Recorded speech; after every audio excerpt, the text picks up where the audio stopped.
ಕಾರ್ಯಕರ್ತರ ಖಚಿತ ಮಾಹಿತಿಯ ಮೇರೆಗೆ ಪೊಲೀಸ್ ದಸ್ತಗಿರಿ 12 ಗೋಗಳ ರಕ್ಷಣೆ 1 ವಾರದೊಳಗೆ ಆರೋಪಿಗಳನ್ನ ಬಂಧಿಸದಿದ್ದರೆ ಉಗ್ರ ಪ್ರತಿಭಟನೆ ಎಚ್ಚರಿಕೆ. ಅಕ್ರಮವಾಗಿ ಗೋ ಸಾಗಾಟ ಮಾಡುತ್ತಿದ್ದ ವಾಹನವನ್ನ ಹಿಂದೂ ಹಿತರಕ್ಷಣಾ ವೇದಿಕೆಯವರು ಖಚಿತ ಮಾಹಿತಿಯ ಆಧಾರದ ಮೇಲೆ ಪೊಲೀಸರ ಸಹಕಾರದಿಂದ ಹಿಡಿದು 12 ಗಿರಿತಳಿಯ ಹಸುಗಳನ್ನ ರಕ್ಷಿಸಿರುವ ಘಟನೆ ಸಕಲೇಶಪುರ ನಗರ ಪೊಲೀಸ್ ಠಾಣಾ ವ್ಯಾಪ್ತಿಯಲ್ಲಿ ನಡೆದಿದೆ.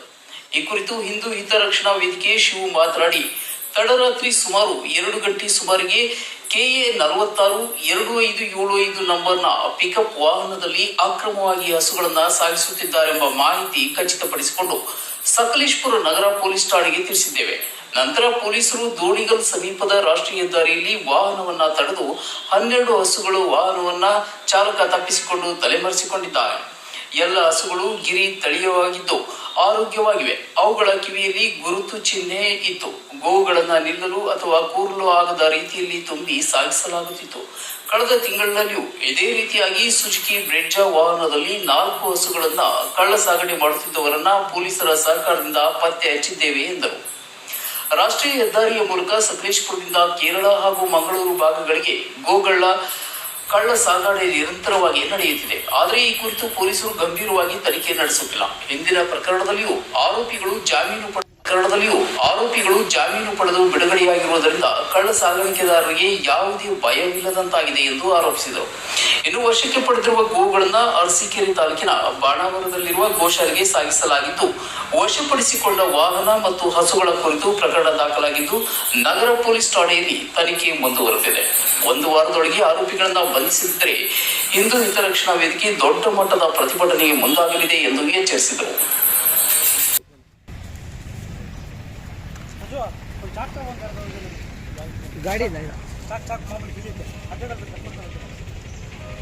ತಡರಾತ್ರಿ 2 ಗಂಟೆ ಸುಮಾರಿಗೆ ಒಂದು ಹಾಸನ ಭಾಗದಿಂದ KA 46 2575 ಈಚರ್ ವಾಹನದಲ್ಲಿ ಅಕ್ರಮವಾಗಿ ಗೋವುಗಳನ್ನು ಸಾಗಿಸ್ತಿರ್ತಕ್ಕಂಥ ಒಂದು ನಮಗೆ ಇನ್ಫಾರ್ಮೇಷನ್ ಬರುತ್ತೆ.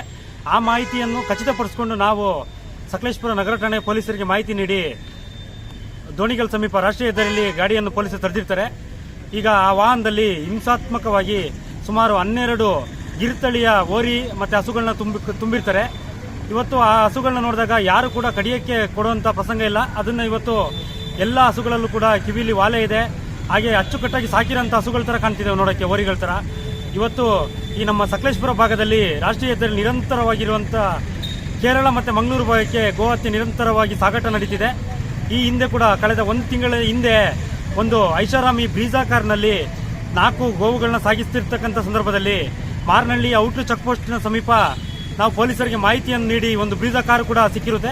ಇದರಲ್ಲೂ ಕೂಡ ಅಕ್ರಮವಾಗಿ ಕೈಕಾಲು ಕಟ್ಟಿ 4 ಸಕಲೇಶಪುರ ಭಾಗದಿಂದ 4 ಹಸುಗಳನ್ನ ಕಳ್ತನ ಮಾಡಿಕೊಂಡು ಹೋಗ್ತಿರ್ತಕ್ಕಂಥದ್ದು ಕಂಡು ಬಂದಿದ್ರು ಸಹ ಗ್ರಾಮಾಂತರ ಠಾಣೆ ಪೊಲೀಸರು ಈ ಪ್ರಕರಣದಲ್ಲಿ ಯಾವುದೇ ರೀತಿ ಕಳ್ತನದ ಪ್ರಕರಣವನ್ನು ಸೇರಿಸದೆ ಕೇವಲ ಕೌಶಲ್ ಆಕ್ಟ್ ಅಂತ ಹೇಳ್ತಕ್ಕಂಥ ಒಂದು ಗೋಹತ್ಯೆ ಪ್ರತಿಬಂಧಕ ನಿರ್ಬಂಧದಡಿ ಪ್ರಕರಣ ದಾಖಲಿಸಿದೆ. ಇವತ್ತು ಈ ಪ್ರಕರಣದಲ್ಲಿ ಎಲ್ಲ ಆರೋಪಿಗಳಿಗೆ ಬೇಗ ಬೇಲ್ ಸಿಕ್ತಿದೆ. ಹಂಗಾಗಿ ಪೊಲೀಸರು ಯಾರಿದ್ದಾರೆ ಇವತ್ತು ಈ ಎಲ್ಲ ವಾಹನಗಳಲ್ಲಿ ಗೋಕಳ್ಳರು ತಪ್ಪಿಸ್ಕೊಂಡು ಹೋಗಿರ್ತಕ್ಕಂಥ ಸಂದರ್ಭದಲ್ಲಿ ಒಂದು ಏನು ಹೊರಗಡೆ ನಿಂತು ನಿರೀಕ್ಷಣಾ ಜಾಮೀನನ್ನು ಪಡ್ಕೋತಿದ್ದಾರೆ. ಅದಕ್ಕೆ ಪೊಲೀಸರ ಮೇಲೆ ಕಳ್ಳರಿಗೆ ಯಾವುದೇ ರೀತಿ ಭಯ ಇಲ್ಲ. ಹಂಗಾಗಿ ನಿರಂತರವಾಗಿ ಗೋಕಳ್ತನ ನಡೀತಿದೆ. ಇನ್ನು ಈ ನೆನ್ನೆ ಹಿಡಿದಿರ್ತಕ್ಕಂಥ ವಾಹನದ ನೋಡಿದಾಗ ಈ ವಾಹನವು ಈ ಹಿಂದೆ ಕೂಡ ನಾವು ಇದೇ ನಗರ ಠಾಣೆಯಲ್ಲಿ ಹಿಡಿದು ಪ್ರಕರಣ ದಾಖಲಿಸುತ್ತೇವೆ. ಆದರೂ ಕೂಡ ಇವರಿಗೆ ಭಯ ಇಲ್ಲ ಅಂತ ಹೇಳ್ತಕ್ಕಂಥ ನೋಡ್ತಿದ್ರೆ ಈ ಒಂದು ದೊಡ್ಡ ಮಟ್ಟದ ಗೋ ಕಳ್ಳತನ ಮತ್ತು ಗೋ ಮಾಫಿಯಾದಲ್ಲಿ ದೊಡ್ಡ ಮಟ್ಟದ ಒಂದು ಸಂಚಿದೆ ಅಂತ ನನಗನ್ನಿಸ್ತಿದೆ. ಹಾಗೆ ಇನ್ನು 1 ವಾರ ಗಡುವಿನಲ್ಲಿ ಈ ನಗರ ಮತ್ತು ಗ್ರಾಮಾಂತರ ಠಾಣೆಯ 2 ಠಾಣೆಗಳಲ್ಲೂ ಕೂಡ ಯಾವ್ಯಾವ ಗೋಹತ್ಯೆಯಲ್ಲಿ ದಾಖಲಾಗಿರ್ತಂಥ ಪ್ರಕರಣಗಳು ಪೆಂಡಿಂಗ್ ಇರುತ್ತೆ ಇದನ್ನೆಲ್ಲವನ್ನು ಕೂಡ ಕ್ಲಿಯರ್ ಮಾಡಬೇಕು. ಇಲ್ಲದಿದ್ದರೆ ಇವತ್ತೇ ನಾವು ಮಧ್ಯಾಹ್ನ DYSP ಮತ್ತು AC ಅವ್ರನ್ನ ಭೇಟಿ ಆಗ್ತಿದ್ದೀವಿ. 1 ವಾರದೊಳಗೆ ಈ ಬ್ರೀಜಾ ಕಾರಿಗೆ ಸಂಬಂಧಪಟ್ಟಂಗೆ ಆಗಲಿ, ಇನ್ನು ಇವತ್ತು KA 46 2575 ವಾಹನಕ್ಕೆ ಸಂಬಂಧಪಟ್ಟಿರ್ತಕ್ಕಂಥ ಪ್ರಕರಣಗಳಲ್ಲಿ ಆರೋಪಿಗಳನ್ನ ಪೊಲೀಸರು ಪತ್ತೆ ಹಚ್ಚದಿದ್ದಲ್ಲಿ 1 ವಾರ ಬಿಟ್ಟು ದೊಡ್ಡ ಮಟ್ಟದ ಪ್ರತಿಭಟನೆಯನ್ನು ಮಾಡ್ತೀವಿ. ಸಕಲೇಶಪುರ ನಗರ ಬಂದ್ಗೂ ಕೂಡ ಕರೆ ಕೊಡ್ತೀವಿ ಅಂತ ಹೇಳ್ಬಿಟ್ಟು ನಾನು ಈ ಮೂಲಕ ಎಚ್ಚರಿಕೆಯನ್ನು ಕೊಡ್ತಿದ್ದೀನಿ.